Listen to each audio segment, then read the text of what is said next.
ஆண்டவராய் இயேசு கிறிஸ்துவின் நாமத்தினாலே என் அன்பின் வாழ்த்துக்களை தெரிவித்துக் கொள்கிறேன். இன்றைக்கும் கூட நாம் ஒரு முக்கியமான காரியத்தை குறித்து நாம் தியானிக்க போகிறோம். இன்றைக்கு நாம் பார்க்க போகிற காரியம் என்னவென்று சொன்னால், அக்கினிக்கு பின்பதாக இருக்கும் சுதந்திரம் என்று சொல்லி நாம் பார்க்க போகிறோம். சுதந்திரம் என்றால் என்ன அப்படின்னு பார்த்தா, சுதந்திரம் என்று சொன்னால் முதலாவது நாம் எடுக்க வேண்டியது பிள்ளைகள்.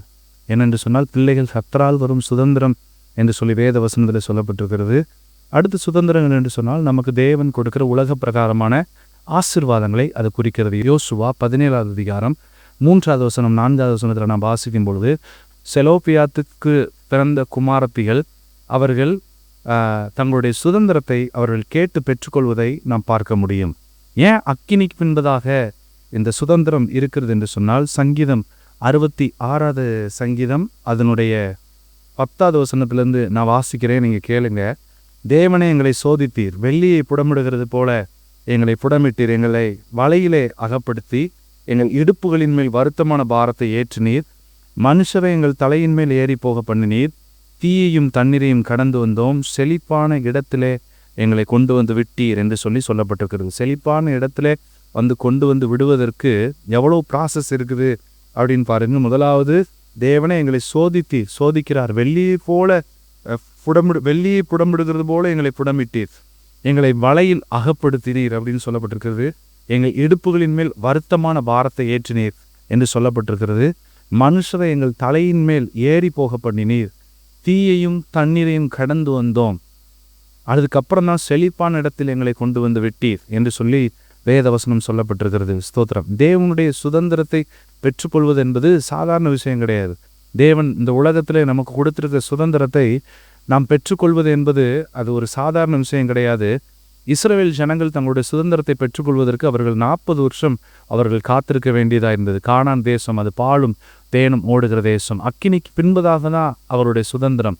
ஏன் அக்கினி ஆண்டவர் அனுமதிச்சார்? இங்கே இஸ்ரவேல் ஜனங்களை குறித்து தான் சொல்லப்படுது. ஏன்னா அவங்க விக்கிரக ஆராதனையை அவங்க பின்பற்றினாங்க, விக்கிரக ஆராதனைக்கு அவங்க முக்கியத்துவம் கொடுத்தாங்க. அதனால தான் ஆண்டவர் இத்தனை சோதனை வழியாக தேவன் அவர்களை அனுமதிக்கிறார். அதுக்கப்புறம் தான் செழிப்பான இடத்துல கொண்டு வந்து விடுகிறார். அதே போல் இன்றைக்கு நம்முடைய வாழ்க்கையில் ஏதாச்சும் ஒரு சில குறைவுகள் இருக்கும் என்று சொன்னால், ஒரு சில காரியங்கள் இருக்கும் என்று சொன்னால், தேவன் நமக்கு கொடுக்குற ஆசீர்வாதம் ஏன் தடைபட்டிருக்கிறதுன்னு சொன்னால், நம்மை சரி செய்யணும். அக்கினி என்றால் என்ன அப்படின்னா, நம்மை சரி செய்வதற்காகத்தான் அந்த அக்கினி நமக்காக அனுமதிக்கப்படுகிறதே தவிர மற்ற எந்த காரியத்துக்கும் அந்த அக்கினி அனுமதிக்கப்படலை.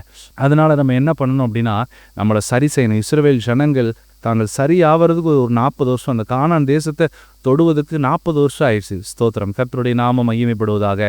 அதே போல் பார்த்தீங்கன்னா, யோபு ஃபஸ்ட்டு பகுதியில் அவரை பார்த்தீங்க அப்படின்னா, அவர் பெரிய இழப்புகளை அவர் சந்திக்கிறார். ஆனால் கடைசி அதிகாரத்தில் நம்ம பார்க்கும்போது அவர் இரட்டிப்பான ஆசீர்வாதத்தை பெற்றுக்கொண்டார் என்று சொல்லி நாம் பார்க்க முடியும். அதாவது நம்மளை சரி செய்வதற்காக தேவன் நமக்கு கொடுக்கிற ஒரு சில காரியங்கள் தான் இந்த அக்கினி. இதற்கு பின்பதாக தேவன் மிகப்பெரிய சுதந்திரத்தை தேவன் வைத்திருக்கிறார்.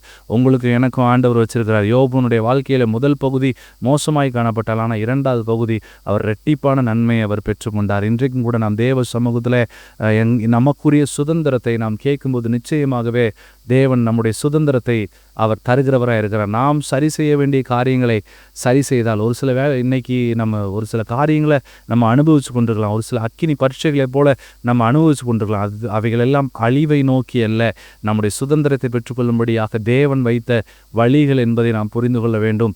கர்த்தர் நிச்சயமாகவே உங்களுடைய சுதந்திரத்தை மீட்டு உங்கள் கையிலே தருவாராக, ஆசீர்வதிப்பாராக.